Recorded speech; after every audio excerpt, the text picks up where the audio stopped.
Welcome in, everyone.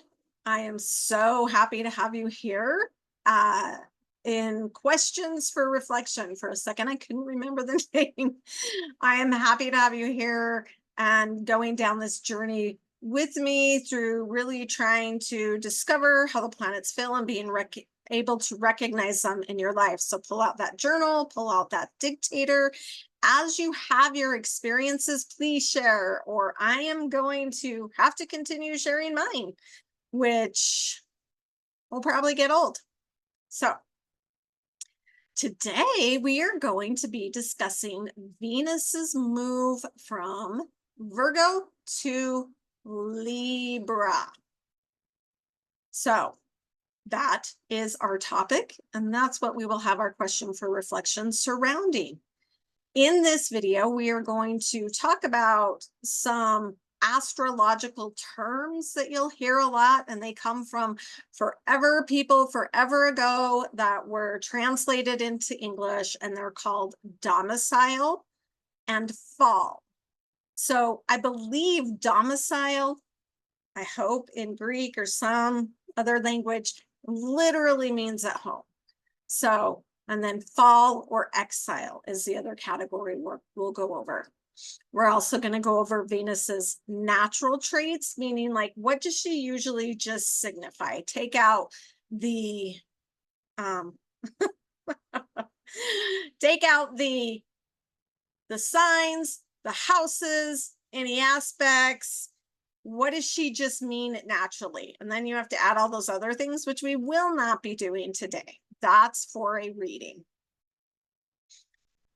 Then we will talk about how Venus fills in or acts in these two different signs and kind of what's at play here, because then you can start delineating some of these things if you understand. So that's always super cool too. Here is the question for reflection, and we will revisit this at the end of the video. Where in my life did I feel more concerned about realistic, grounded aspects, and then felt a shift to the harmonious and beautiful? So what does that mean exactly? Where there should have been some sort of shift from wanting things in a organized fashion that was kind of meticulous, and then you're like, okay, I still want to organize, but now I want it beautifully organized. Astrology just and life and energy just doesn't change stuff, right? You don't go to like, well, now I don't care if it's organized.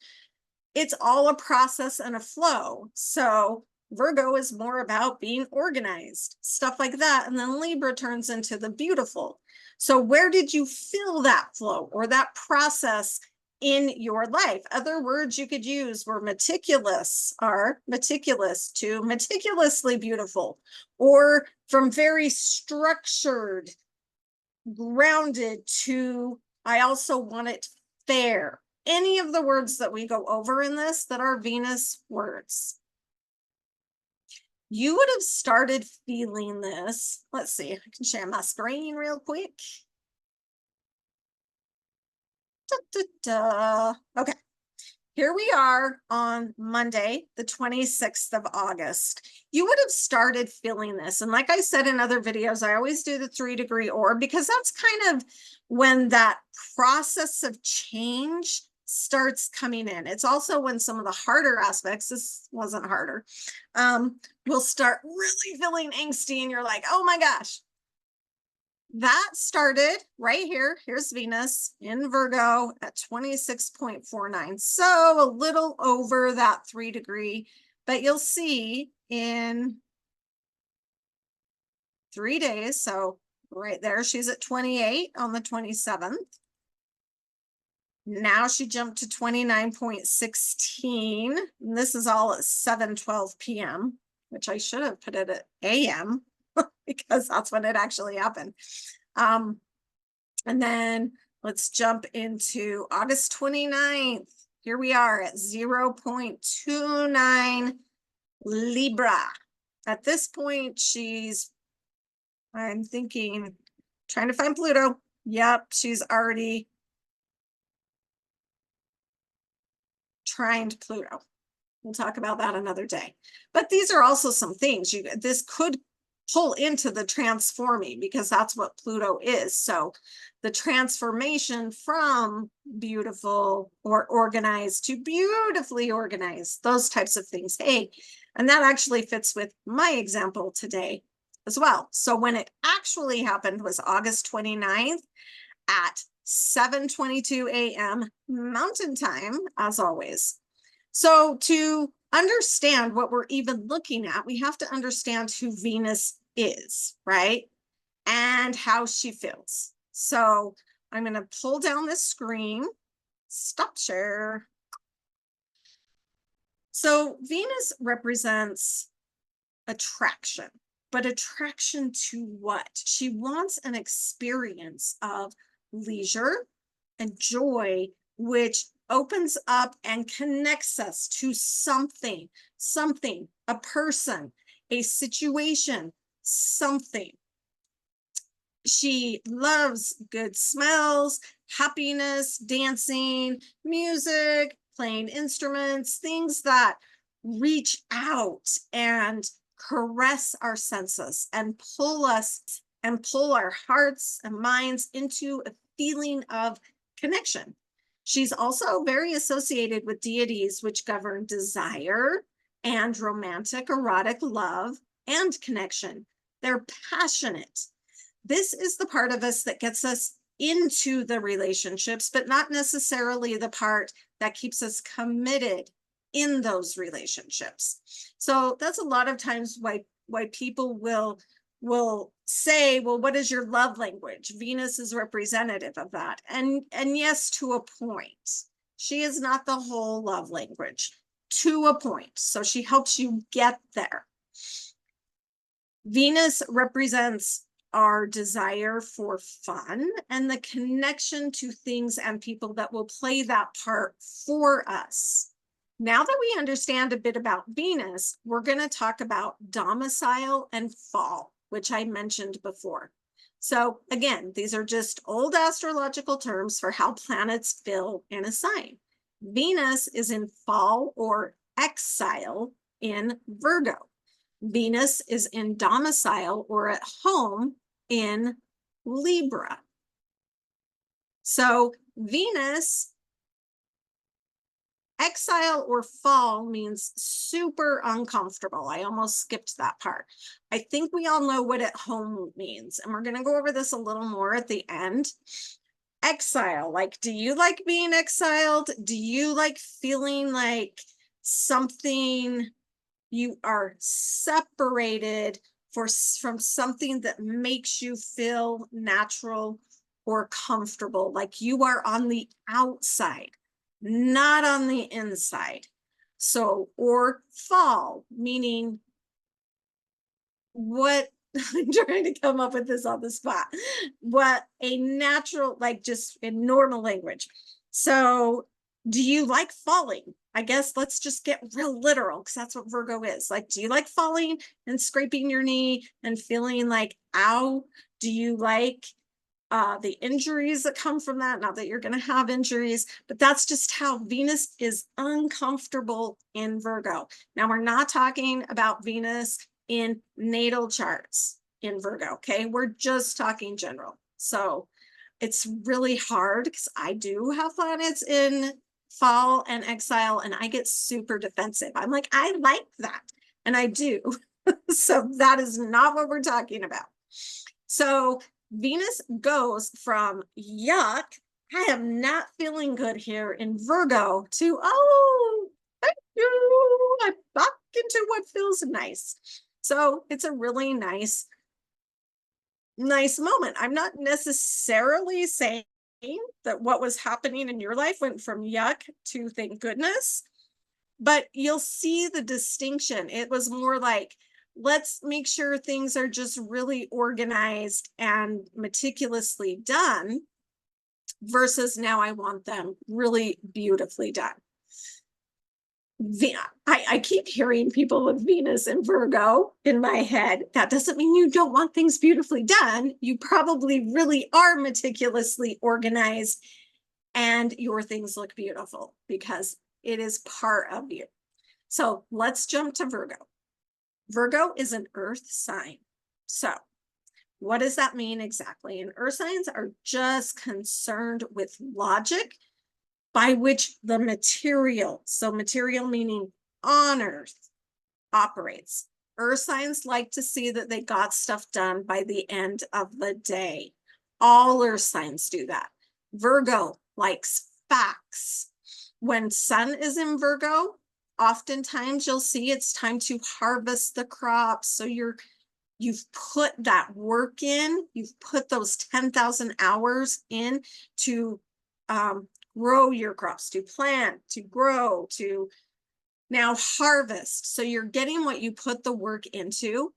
And it's concerned about people and the world and how it operates as well. This is the yin of Mercury. So it's listening, watching, observing, accumulating facts, and trying to see what that pattern of facts is. It is meticulous.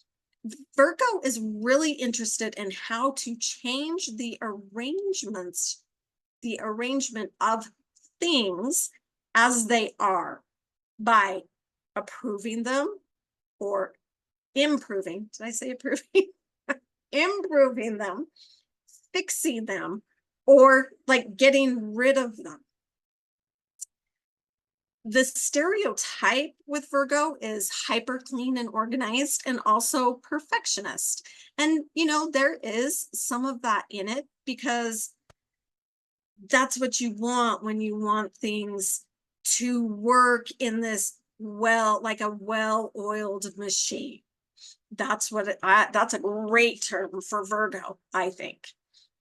So they want to create systems for real things, not just for anything, but for real earthbound things.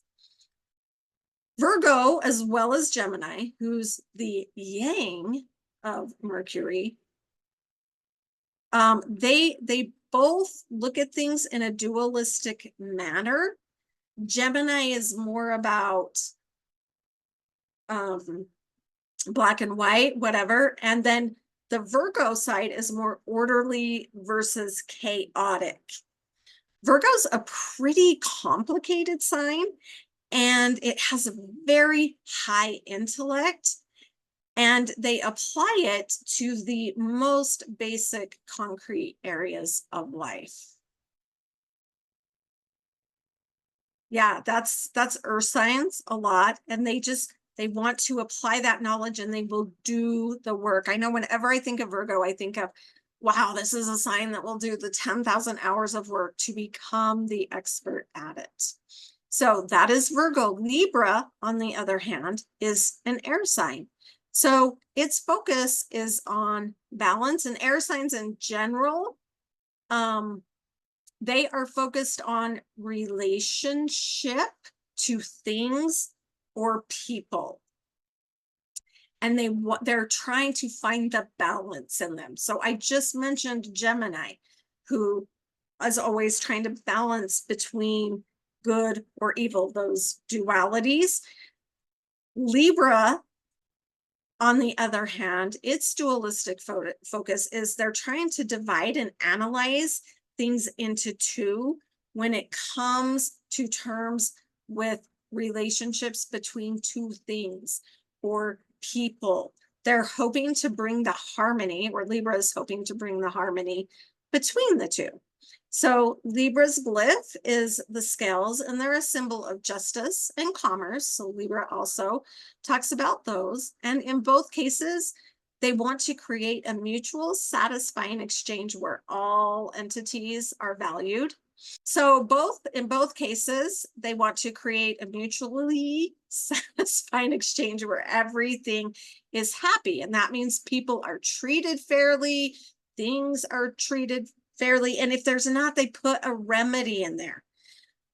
Libra's superpower, and my goodness, it is a superpower, but also hard, is they can see everything from two different sides.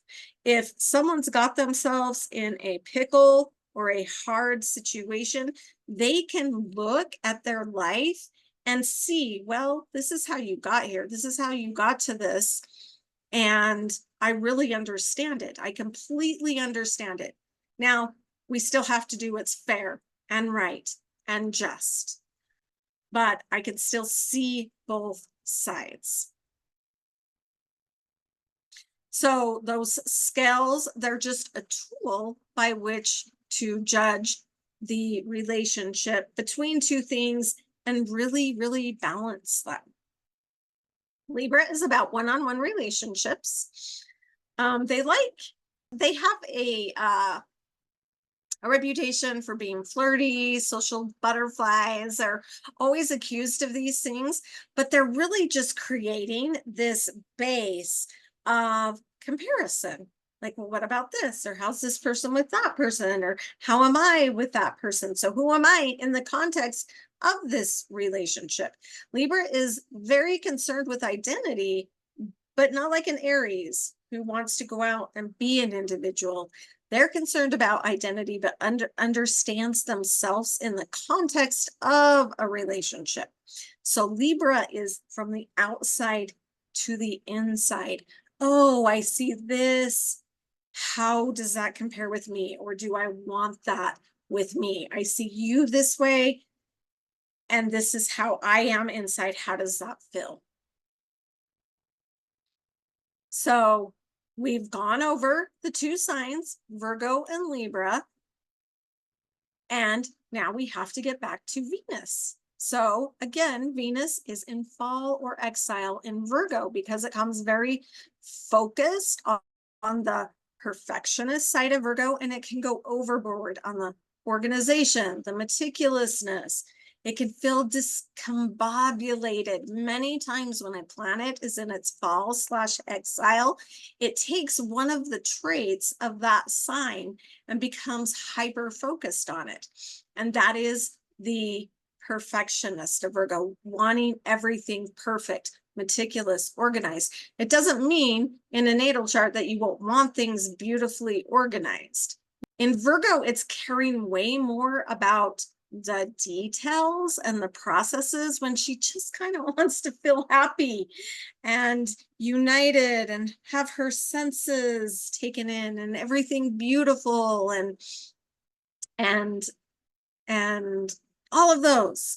So in Libra, Venus is in domicile or at home. So you can see why she would feel that way. She's about relationships, ideally harmony and making things harmonious. So connecting on an emotional level and then forming a relationship with them. So Libra, between the two different things that it's comparing, the fulcrum point, the very middle of that scale, is actually Venus. And the thing being analyzed, like what is harmonious, what is fair, those qualities will come from Venus. So if you look in your natal chart, it will come from your natal Venus. But Venus is in the middle of that scale. So a person's opinion about what they feel about these things is almost always Venus in a chart. So what would be important to Venus in Virgo wouldn't feel supernatural to Venus. She wants that beauty. She wants that harmony, not studying until dawn to make sure things are perfect, organized, practical, everything put into place. She wants her beauty sleep. So I'm going to repeat the question. Where in my life did I feel more concerned about realistic, grounded aspects of life, and then felt a shift to the harmonious and beautiful? Now, I did a little experiment with this video because I wanted you to notice my background is a complete mess. And I like, even before the video started, I was like doing this, like trying to get everything, just my hair all over the place, no makeup. I kept my glasses on the whole time. This is how Venus feels in Virgo: chaotic, not pretty, not organized, cannot realistically work well. So I keep hearing the Venus people, Venus and Virgo people in my head. So go away. We've already gone over it. This is an example from my life. I have Virgo and Libra. Anyway, in my life, I've been trying to do these videos. So I've had to rearrange my office, like move everything. And my office is about 400 square feet. So you can see maybe a third to a fourth of it. And I've had to rearrange things to get the light better, to get it. And I was doing all this and really was super focused on, okay, I just got to get what's in the camera looking fine and make it look organized and blah, blah, blah, blah, blah. And then right as this day came, and I'm filming it very close to this day, I was like, no, like I woke up and I was like, no, like I think I woke up on, I can't remember, 29th, I think. Anyway, I was like, I have to do, everything I touch, I'm going to get it organized, but more importantly, beautiful. I want it to look beautiful. I want it to feel good in my senses when I walk into my office, instead of, let me just get this organized so I can get down to earth and get these videos going and get it done and practically get my videos moving, because, you know, we've had a hard time with this Mercury retrograde and whatnot, getting them off, and my office wasn't set up for it. So it was interesting that I went from, okay, I just need to do the practical basics so that I can get this work done, to, no, I need it to be beautiful too. It has to be pretty. So it went from things working so I could get it done too, like I just said, it has to be pretty, it has to be beautiful, it has to feel good when I walk in. I think I said I'm a Libra rising. I don't know if I said that. So it is very psychological to me if something doesn't look pretty. So I'm going to repeat this one more time. Where in my life did I feel more concerned about realistic, grounded aspects of life, like my office working, instead of being beautiful? It still would have been beautiful, but I just would have cared about, I would have added those things in later, and then felt a shift to the harmonious and beautiful. This is astrology, guys. These are these little subtle nuances that you pay attention to really get to the energies and the feelings and how it's working, because you can add to that for you. You can go, where's Virgo in my chart? Where's Libra in my chart? Because those are the places that the topics of life, these things are going to be happening, and they are just right on, like click, click, click, click. The timing is there. So I'm going to end with embrace all of you. Love you. Mwah. All right. Hope you guys have a